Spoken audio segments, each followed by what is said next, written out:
रही हमें class last time हम कंप्यूटर के अंदर चैप्टर नंबर 6 डिस्कस कर रहे थे, जिसमें हमने सिक्योरिटी वगैरह के बारे में डिस्कस किया था।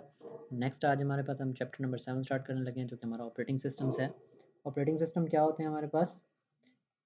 ऑपरेटिंग सिस्टम हमारा it is system software that provides interface for user to interact with computer. यानी आपके पास क्या कर रहा होता है? एक सिस्टम सॉफ्टवेयर होता है जो आपको एक इंटरफेस प्रोवाइड कर सकता है, इंटरफेस प्रोवाइड कर रहा होता है, जिसके थ्रू आप क्या कर सकते हैं? कंप्यूटर से कम्युनिकेट कर सकते हैं। यानी कंप्यूटर बेसिक कंप्यूटर या हमारा जो हार्डवेयर होता है, जिसमें प्रोसेसर हो गया, रैम हो गया, इस तरह की चीज़ें हो गई, उन सब से हमें इंटरेक्ट करवाने के लिए बीच में हमारे पास क्या मौजूद है? एक ऑपरेटिंग सिस्टम मौजूद है, एक सॉफ्टवेयर मौजूद है, जो कमांड्स हम दे रहे होते हैं वो उस ऑपरेटिंग सिस्टम के थ्रू दे रहे होते हैं, और वो आगे जाके प्रोसेसर को वही कमांड समझा रहा होता है और उसके थ्रू हमें क्या मिल रहा होता है? रिजल्ट्स मिल रहे होते हैं। तो ये क्या होता है? हमारे पास एक इंटरफेस होता है जिसके थ्रू हम यूज़र क्या कर सकता है? कंप्यूटर यानी प्रोसेसर, हार्डवेयर, रैम के मेमोरी, ये सारी चीज़ों से क्या कर रहा होता है? कम्युनिकेट कर रहा होता है यूज़र। तो इस चीज़ के लिए ये चीज़ बेसिकली आपका क्या होता है? ऑपरेटिंग सिस्टम होता है। Without an operating system a computer is useless. आपके कंप्यूटर के अंदर अगर विंडो ना हो, यानी अगर आपके कंप्यूटर के अंदर सॉफ्टवेयर ना हो या आपका ऑपरेटिंग सिस्टम ना हो, तो आपका कंप्यूटर किसी खाते का नहीं है, किसी हिसाब नहीं है। जैसे ही हमारे कंप्यूटर के अंदर से विंडो उड़ जाता है या हमारे कंप्यूटर के अंदर ऑपरेटिंग सिस्टम नहीं होता, तो ये हमारे किसी काम का नहीं होता। जैसे हमने क्या पढ़ा था? Relationship of hardware and software पहले चैप्टर के अंदर पढ़ा था कि सॉफ्टवेयर और हार्डवेयर का रिलेशनशिप क्या है। तो सॉफ्टवेयर और हार्डवेयर में हमने सिस्टम सॉफ्टवेयर की बात की थी, और वही सिस्टम सॉफ्टवेयर आपका ऑपरेटिंग सिस्टम है। यानी अगर आपका सिस्टम सॉफ्टवेयर नहीं है, अगर आपका ऑपरेटिंग सिस्टम आपके कंप्यूटर के अंदर नहीं है, तो आपका हार्डवेयर किसी काम का नहीं है, और अगर आपके पास हार्डवेयर नहीं है, तो आपका सिस्टम सॉफ्टवेयर किसी काम का नहीं है। तो ये हमने रिलेशनशिप हमने पढ़ा था। तो इस चीज़ को आप यहाँ पे आप डिटेल से देखेंगे कि आपके पास क्या है? ऑपरेटिंग सिस्टम आपका एक इंटरफेस है जो कि आपके यूज़र और आपके कंप्यूटर को क्या करवा रहा है? इंटरैक्ट करवा रहा है। और विदाउट एन ऑपरेटिंग सिस्टम एक कंप्यूटर यूज़लेस। आपका कंप्यूटर क्या होता है? बिल्कुल यूज़लेस होता है, किसी काम का नहीं होता। और इसकी टाइप्स क्या हैं? टाइप्स ऑफ ऑपरेटिंग सिस्टम ये आपके 2 तरह के डिफरेंट टाइप्स हैं। 2 तरह की टाइप्स हैं, जिसमें आपके पास क्या है? एक आपका जीयूआई होता है और एक आपका सीएलआई होता है। GUI stands for graphical user interface, जबकि सीएलआई से क्या मुराद है? Command line interface. तो ऑपरेटिंग सिस्टम आपका एक क्या होता है? इंटरफेस होता है जो आपके हार्डवेयर और यूज़र को कनेक्ट करवाता है। और हार्डवेयर ये सिस्टम सॉफ्टवेयर अगर ना हो तो आपका हार्डवेयर कोई काम का नहीं है, ऑपरेटिंग सिस्टम ना हो तो आपका हार्डवेयर किसी काम का नहीं है। इसकी फर्दर 2 टाइप्स हैं, एक आपका जीयूआई है और एक आपका सीएलआई है। जीयूआई के बारे में देखते हैं कि आपका जीयूआई क्या होता है? ग्राफिकल यूज़र इंटरफेस है। It is a graphical user interface या it is a graphical interface to set up a communication with the user.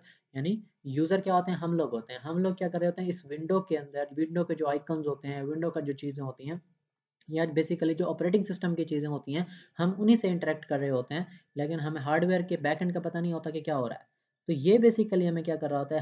हमसे हमारी चीज़ें लेकर, हमसे हमारा मतलब कमांड्स लेकर वो हमारे हार्डवेयर से वही चीज़ें परफ़ॉर्म करवा के हमें as a result, as an output फिर हमें शो करवा रहा होता है। तो ये सारा काम आपके किसका होता है? आपके ग्राफिकल यूज़र इंटरफ़ेस का होता है, या आपके इस तरह की चीज़। और user does not require to write commands for performing different tasks like copying, printing। यानी इसके लिए हमारे पास क्या होता है? हमारे पास एक ग्राफिकल इंटरफेस है, जिसमें आपके पास डिफरेंट किस्म के आइकन्स मौजूद हैं, जिसमें आप क्या कर सकते हैं? अपनी इंग्लिश लाइक स्टेटमेंट्स देके कोई चीज़ सर्च कर सकते हैं, कट कॉपी पेस्ट कर सकते हैं। इसके लिए आपको किसी किस्म की कमांड देने की कोई ज़रूरत नहीं है, किसी किस्म की कोई कोडिंग करने की ज़रूरत नहीं है। तो ये आपको क्या होता है? इसके लिए कोई स्पेसिफिक टास्क वगैरह को आप मतलब परफॉर्म करवाने के लिए, लाइक कॉपिंग, प्रिंटिंग वगैरह परफॉर्म करवाने के लिए आपको कमांड नहीं लिखनी पड़ती, कोई कोड नहीं करना पड़ता, कोई स्पेशल सॉफ्टवेयर नहीं इंस्टॉल करना पड़ता। ये काम क्या कर सकता है? ये आपका सॉफ्टवेयर यानी आपका यही ऑपरेटिंग सिस्टम ही करवा देता है, जो आपके लिए क्या है? एक बहुत बड़ी आसानी है। तो इसको हम क्या कहते हैं? ये विंडो हमारी क्या है? इसकी एक बहुत बड़ी एग्जांपल है कि आपका विंडोज़ जो होता है आपके कंप्यूटर के अंदर, वो आपका जीयूआई ऑपरेटिंग सिस्टम है, यानी आपका graphical user interface operating system है। इसके बरअक्स हमारे पास जो दूसरा होता है वो आपका क्या होता है? कमांड लाइन इंटरफेस होता है। इस कमांड लाइन इंटरफेस के अंदर आपके पास क्या होता है? This interface provides a command prompt to write different commands. अब इसके अंदर क्या होता है कि आपको हर काम करने के लिए आपको कमांड्स लिखनी पड़ती हैं। अब कमांड्स लिखना, कमांड्स को अकॉर्डिंग टू द सिंटैक्स लिखना, ये एक बहुत बड़ा मतलब कि फ्लॉ है यहाँ पे। बहुत मतलब आपका एक जो नॉन टेक्निकल पर्सन है वो इसको यूज़ नहीं कर सकता।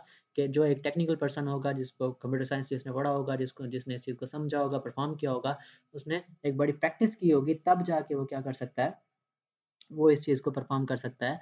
तो this interface provides a command prompt to write different commands. यानी आपके पास एक कमांड प्रॉम्प्ट होता है, उस कमांड प्रॉम्प्ट के ऊपर क्या कर सकते हैं आप? जैसे कॉपी के लिए कमांड होती है, कॉपी कॉन, ठीक है, इस तरह की डिफरेंट किस्म की कमांड्स होती हैं और आपको इन कमांड्स को याद करना पड़ता है।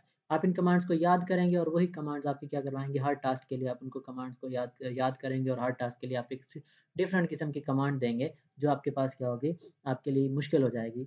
यानी कि कमांड को याद करना, और एक इवन के नॉन टेक्निकल पर्सन क्या होगा, वो इसको यूज़ नहीं कर सकेगा। जबकि अगर हम in case of graphical user interface देखें, तो वहाँ पे एक नॉन टेक्निकल पर्सन है, वो उसको यूज़ कर सकता है। तो कमांड लाइन इंटरफेस के अंदर आपके पास क्या है, डॉस आपकी एग्ज़ाम्पल है, और ग्राफिकल यूज़र इंटरफेस के अंदर आपके पास क्या है, आपका विंडोज़ एक एग्ज़ाम्पल है। जीयूआई है, जीयूआई के हम क्या देते हैं, कुछ एडवांटेजेस हैं हमारे पास, वो कौन से हैं, ईज़ ऑफ यूज़। पहली सी बात हमारे पास क्या है, ईज़ ऑफ यूज़ है, यानी हमारे लिए इसको आसान है यूज़ करना, इसको बिल्कुल आसान है, इसको यूज़ करना बिल्कुल आसान है कि हम क्या कर सकते हैं, आसानी से इसको यूज़ कर सकते हैं। क्यों? क्योंकि इसके अंदर क्या होता है, जैसे हम इसको इंस्टॉल करते हैं, इसके अंदर हमें आइकॉन्स मिल रहे होते हैं, हमें सर्च बार मिल रहे होते हैं, टैब्स मिल रहे होते हैं, हम इवन के कोई और हमें अगर हम फर्ज़ किया किसी मतलब बिल्ट इन फीचर्स इसके अंदर इतनी होती हैं कि मतलब हमें किसी बहुत कम ही कोई और सॉफ्टवेयर वगैरह इंस्टॉल करने पड़ते हैं। जैसे अगर हम बात करें, हमें साउंड साउंड ड्राइवर्स पहले करने पड़ते थे, बाहर से ही इनमें नहीं होते थे, वो अब इसमें हैं पड़े। इसी तरह से ग्राफ़िक्स वगैरह को इसको ये क्या कर रहे हैं, एनहांस कर रहे हैं। तो ये इंटरफ़ेस आपका क्या है, ये आपका एक मतलब बड़ा ही अच्छे अच्छे किस्म का इंटरफ़ेस है, जिसको आप यूज़ भी बहुत आसानी से कर सकते हैं, और मल्टी फीचर्ड है। फीचर्स भी इसमें बहुत सारे हैं। दूसरी चीज़ आपके पास क्या है, कंट्रोल, यानी जो डिफरेंट किस्म के एप्लीकेशंस वगैरह आप यूज़ करते हैं, या डिफरेंट किस्म के जो भी टास्क आप परफॉर्म करते हैं, वो आपके फुली कंट्रोल्ड होते हैं, यानी उनके ऊपर आपका क्या होता है, बिल्कुल कंट्रोल होता है, होल्ड होता है। तो इस चीज़ को हम क्या कहते हैं, ये भी एक इसका बहुत बड़ा एडवांटेज है। दूसरी चीज़ आपके पास क्या है, मल्टीटास्किंग। मल्टीटास्किंग से मुराद क्या है कि हम बहुत सारे टास्क को एक सिंगल टाइम के अंदर परफॉर्म करवा सकें, यानी मल्टीपल टास्क को हम सिंगल टाइम के अंदर परफॉर्म करवा सकें, ये हमारा क्या कहलाता है, मल्टीटास्किंग कहलाता है। तो जीयूआई आपका ऐसा है कि जो आपको मल्टीटास्किंग की फैसिलिटी प्रोवाइड करता है, जबकि जो सीएलआई है, वो आपको मल्टीटास्किंग की फैसिलिटी प्रोवाइड नहीं करता, क्योंकि उसके अंदर जो सामने आपके पास ब्लैक स्क्रीन आ रही होती है कमांड प्रॉम्प्ट की, उसी के ऊपर ही आप क्या कर रहे होते हैं, कमांड्स लिख रहे होते हैं। तो उसके अंदर जो कमांड्स लिखते जाएँगे, उसी कमांड के रिज़ल्ट आपको मिलते जाएँगे। अब 2, 3, 4, 5 टास्क, 6 टास्क एक टाइम में नहीं एग्ज़ीक्यूट करवा सकते। तो इस चीज़ को हम क्या कहते हैं, मल्टीटास्किंग आपका जीयूआई की एक प्रॉपर्टी है। और स्पीड के लिहाज से भी आपका क्या है, आपका जीयूआई मतलब एक फास्टर है, यानी आपको जब भी कोई चीज़ कॉपी करनी है, कट करनी है, पेस्ट करनी है, प्रोसेसिंग करवानी है, रिजल्ट्स वगैरह लेने हैं, तो स्पीड के हवाले से भी ये आपके लिए क्या होता है, ये आपके लिए बहुत बड़ा चीज़ है। जब नेक्स्ट हमारे पास क्या है, स्क्रिप्टिंग है। तो ये आपका क्या होता है, कमांड लाइन इंटरफेस होता है। ये आपका स्क्रिप्टिंग आपकी एक फीचर है, जो कि आपको क्या करवाती है, इनेबल करवाती है कि आप अपने शॉर्टकट्स वगैरह क्रिएट करवा लें। यानी एक तो शॉर्टकट वगैरह क्रिएट करवा रहे होते हैं, यानी आपने कोई प्रोग्राम इंस्टॉल किया और उसका वो आपने शॉर्टकट ले लिया। अब आपको ये क्या है, जैसे आप एक 2 केबी 4 केबी के शॉर्टकट के ऊपर क्लिक करवाते हैं, तो उसकी जो एक्सी फाइल होती है, या आपकी जो प्रोग्राम फाइल होती है, वो खुद ब खुद लोड होके क्या हो जाती है, एग्जीक्यूट होना स्टार्ट हो जाती है। आपको उसकी प्रॉपर प्लेस के ऊपर जाके उस एक्सी फाइल को रन करवाने की ज़रूरत नहीं पड़ती। तो ये भी क्या है, इसके अंदर एक बहुत बड़ा फ़ायदा है, जबकि कमांड लाइन इंटरफेसेस के अंदर आपको बाज़ औक़ात क्या करना पड़ता है, स्क्रिप्टिंग की फैसिलिटी नहीं होती। तो ईज़ ऑफ यूज़, कंट्रोल और मल्टीटास्किंग, स्पीड, स्क्रिप्टिंग, ये आपके क्या हैं, डिफरेंट किस्म के इसके एडवांटेजेस हैं। हमारा क्या है, बेसिक पर्पस क्या है कि हमने इसको क्यों बनाया हुआ है, ये हमारे लिए क्यों फ़ायदेमंद है, क्या है? It is used to manage hardware and software resources like printer, यानी आपके प्रिंटर, प्लॉटर्स या इस तरह की जो आपके हार्डवेयर रिसोर्सेज़ होती हैं, उनको आपका मैनेज करने के लिए आपका ये यूज़ होता है, यानी आपका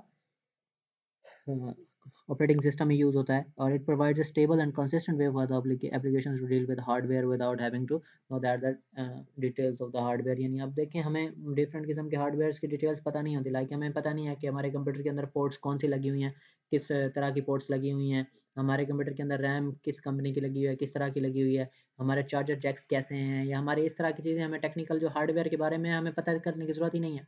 क्यों? ये आपकी क्या होती है, कंपैटिबिलिटी चेक करना, ये सारी चीज़ें चेक करना, ये आपके सॉफ्टवेयर के ऊपर गया, आपके ऑपरेटिंग सिस्टम के ऊपर ही छोड़ दिया जाता है। ऑपरेटिंग सिस्टम ही क्या कर रहा होता है, इन चीज़ों को मैच कर रहा होता है, और वो एक कंसिस्टेंट रखता है इन चीज़ों को, एप्लीकेशंस को। तो ये आपका क्या होता है, आपको ज़्यादातर हार्डवेयर नॉलेज की जानने की भी ज़रूरत नहीं है। आपका ऑपरेटिंग सिस्टम ही इस चीज़ को सबको क्या कर लेता है, बना लेता है आपका। एक दफ़ा रिवाइज़ कर लेते हैं कि हमारे पास क्या है, ऑपरेटिंग सिस्टम है, जो कि आपके क्या होते हैं, आपके यूज़र और आपके हार्डवेयर के दरमियान में एज़ एन इंटरफ़ेस काम करते हैं। और इसके इंटरफ़ेस कंप्यूटर के अगर नहीं हो, कंप्यूटर के अंदर अगर ऑपरेटिंग सिस्टम नहीं होगा, तो आपका कंप्यूटर यूज़लेस होगा। 2 टाइप्स हैं, जीयूआई और सीएलआई। ग्राफिकल यूज़र इंटरफ़ेस क्या करता है, आपका ग्राफिकल यूज़र इंटरफेस है जो कि क्या करवाता है, आपकी कम्युनिकेशन करवाता है यूज़र के साथ, और user does not require to write commands वगैरह राइट करने की ज़रूरत नहीं होती। और इसके एग्जांपल में आपके पास GUI है। जबकि कमांड लाइन इंटरफेस की बात करें तो इसके लिए आपको क्या होता है, आपको कमांड प्रॉम्प्ट प्रोवाइड किया जाता है, और जहाँ पे बैठ के आप क्या करते हैं, आप प्रॉपर कमांड्स लिखते हैं, और कमांड्स आपको पहले याद करना ज़रूरी होती हैं। और इसके एग्जांपल में आपके पास क्या है, डॉस है जो कि आपका डिस्क ऑपरेटिंग सिस्टम है। नेक्स्ट हमारे क्या है, एडवांटेजेस ऑफ GUI जो कि हम जिसमें हमारा क्या है, ईज़ ऑफ यूज़ है, कंट्रोल है, मल्टीटास्किंग है, स्पीड है, स्क्रिप्टिंग है। और नेक्स्ट हमारे पास बेसिक पर्पस क्या है, ये बेसिक पर्पस आपका ये है कि आपको क्या करवा रहा होता है, आपके हार्डवेयर और सॉफ्टवेयर वगैरह के रिसोर्सेज वगैरह जो होते हैं, इस तरह की चीज़ों को मैनेज करवा रहा होता है, और ये स्टेबल और कंसिस्टेंट वे होता है कि एप्लीकेशंस के साथ डील करने के लिए। आज इतना ही, नेक्स्ट इंशाल्लाह हम नेक्स्ट टॉपिक के साथ आगे चलेंगे। थैंक यू एंड अल्लाह हाफ़िज़।